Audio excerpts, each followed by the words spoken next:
The technology was returned by 30 submarines through a large commando action.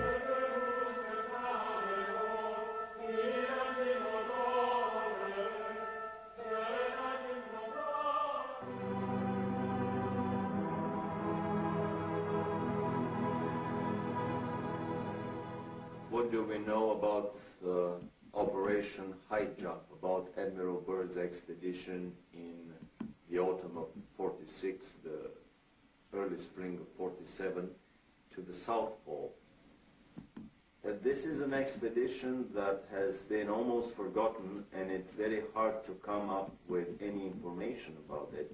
The few articles that were published at that time in, let's say, National Geographic magazine would not give any clue to the real intention of that expedition. However, recently we discovered a unique documentary film in color, 1 hour long, made by the US Navy. It was a massive naval operation that involved an aircraft carrier, several battleships, an armed submarine, and probably another 20 supply and battleships. It involved 4,000 troops, US troops, and the rumor is that there were also British and Russian contingents within these 4,000 troops. It was a massive naval operation. It was not, as it has been presented to the public, that it was a peaceful expedition to explore the natural resources of the South Pole. They descended to Little America, which is the place of the previous Admiral Byrd landings on the South Pole. And then they started a massive overflight over the whole area of the South Pole. What was it that Admiral Byrd found on the South Pole?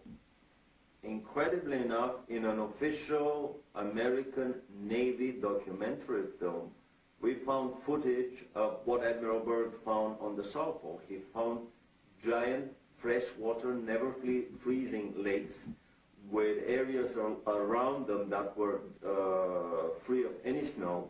And in that film we show footage of the Navy planes landing in these lakes.